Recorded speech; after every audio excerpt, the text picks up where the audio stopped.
alam dunia beki keeng loba jalma nu malaweng nu doraka beki anteng kana ibadah temayang mun awewe Siti Fatimah Masya Allah Siti Zainab kan bagus Siti Sayyidah teh Siti teh namun di Arab mah Sayyidah di Indonesia mah jadi Siti Sayyidah Nafisah Masya Allah Siti Nafisah Sayyidah Ummu Kulsum Masya Allah orang apal-apal ka putri-putri Kangjeng Nabi hiji Zainab dua Ruqayyah tilu Ummu Kulsum opat Fatimah tuh apalkeun ai ka anak Oma Irama nyaho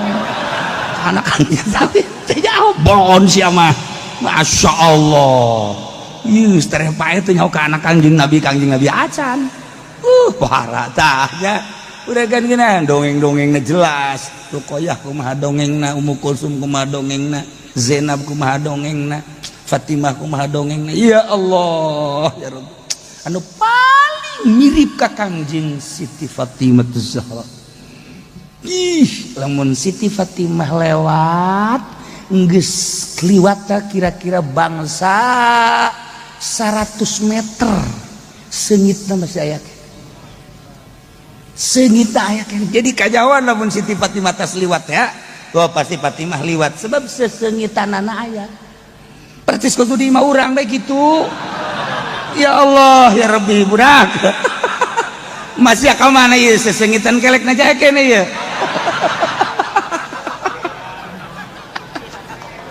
Gusti Allah nomor kedua anu nyarupaan ka Kangjeng Nabi kahiji Siti Fatimah nomor kedua Zainab tingkatan kedua eta teh geus bae lamun aya Siti Zainab liwat Masya Allah nu teu apa pasti Zainab liwat tuh seugit komo Kangjeng putra rabae kos kitu ya Allah ya Rabbi atuh pan Kangjeng Nabi mah Kangjeng Nabi ieu tah kulem sanggeus kulem tuluy kesangan kesang kan dicokotan make kapas ku eta tah sanggeus gugah teh seuri Kangjeng enak ieu kesang cenah tah tuh eta kesangna dina kapas teh tah kapas diambean jeung ngisik mesti kana singitan eta ya Allah eta Ummu Habibah pan kos kitu eta ngahaja we Kangjeng Nabi teh pan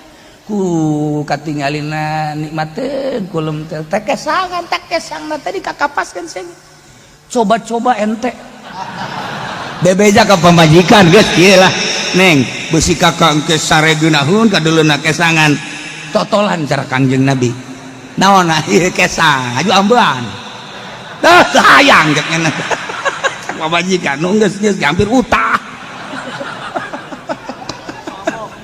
ya Allah ya Rabb tuluy lo berkatiluna Ummu Kulsum ya Allah encan deh sejarah-sejarah naon perjuangan putri-putri Kangjeng Rasulullah Muhammad sallallahu alaihi wasallam pika sedihieun luar biasa indahna nah ieu cerita kitu naon ngaran Eka hiji pasak pasak amis ku naon tulangna ulah dicacat maksudna tapaul pencit dina poean ka-7 mimiti sunah teh di poean ka-7 kaditu teh terserah nek datang ira bogana nya ngaranna eta teh tadi lemun lalaki make Muhammad lamun awewe make Sayyidah di urang menjadi Siti Ahmad atau Muhammad pengaruh tetengke di akhiratna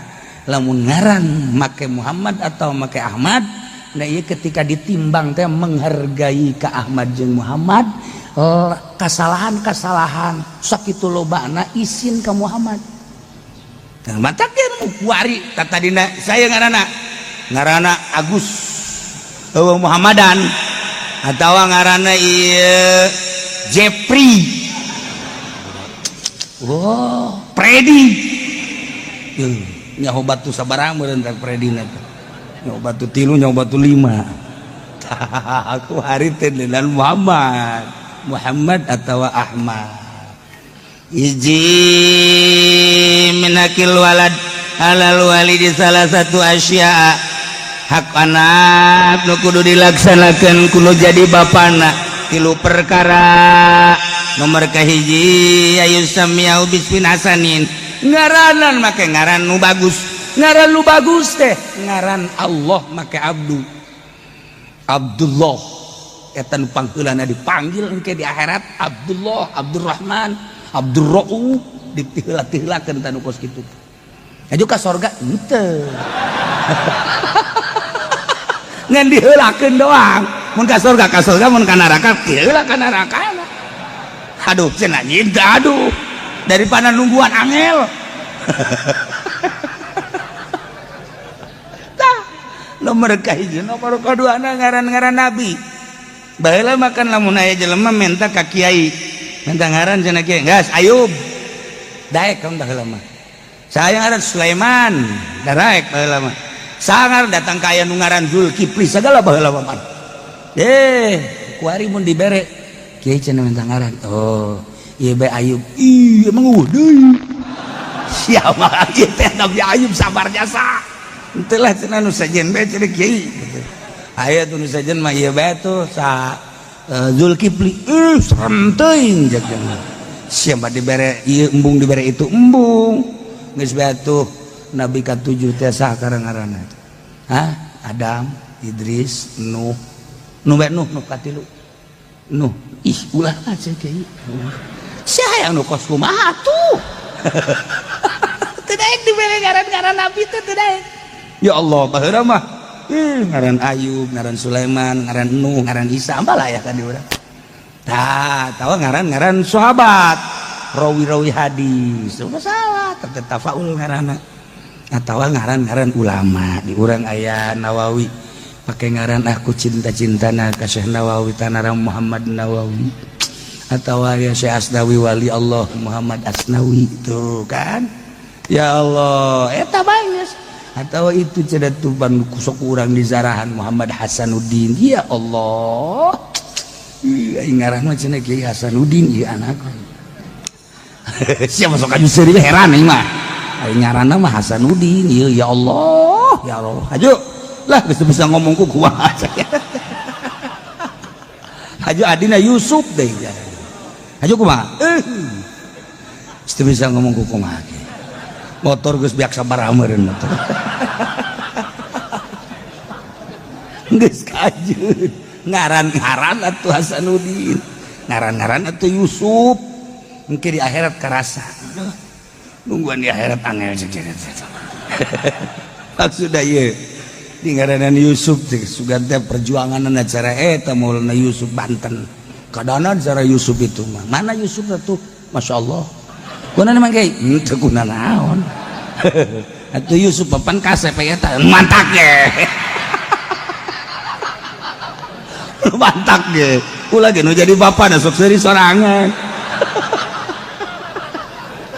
Siapa sok macem-macem. Gas. Ya.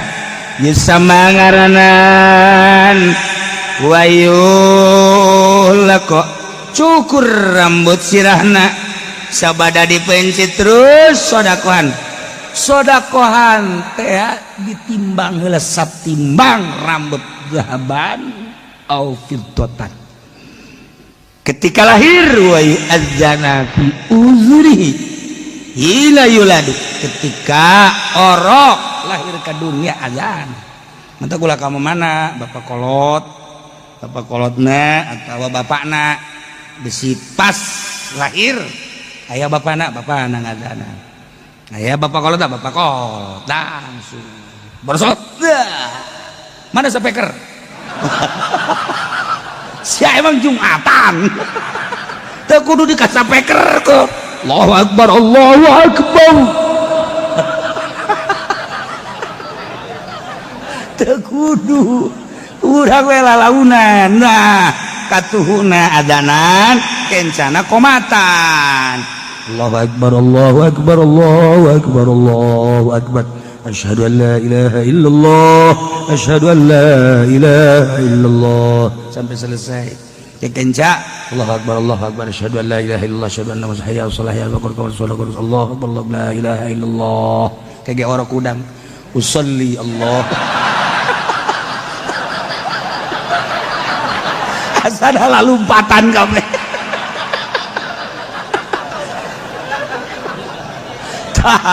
Maksudnya supaya nu pertama kadenge ku celi orok teh asma Allah adzan geus kiana kadenge adzan di mana bae nya teh aneh sebab nu pertama kadenge asma Allah ye nu manta kuari ieu jelema teu daek kadenge adzan ka masjid eta begitu lahir teu diazanan ye begitu lahir buat begadang jangan atuh teu beres kan itu. Wah, ngaco ya urusan ya. Gara-gara Oma Iraha ya. Azanan. Abeh engke kadituna teu hese deui. Sebab pertama ngadenge katuhu azan kenca komat. Geus kadituna biasa. Urang sakige ye di azanan, di komatan, di barhabaan. Masyaallah. Ku dedeh-dedehna urang ka anak datang ka urang teh dumadeus ka Kangjeng Nabi demi anak supaya soleh ya anak diider-ider di nu soleh mentek sing ade ulah dicekel kuno main gaple diiderkeun jelema tukang main gaple cekel tarang atuh nempel ka di balak genep ulah sia ngabejaan bae ka sia saider-iderna bae di dia ge wa yuhannaka ditamrin eta teh tahnik sunnah ditahnik make korma maksudna ieu teh supaya nurut buat geus kiai teh korma atau madu korma nah kadekeun terus kana sungutnakeun tilu kali aya doa khusus parantis supaya anak coba kan untuk main gaple sia supaya kos aingnya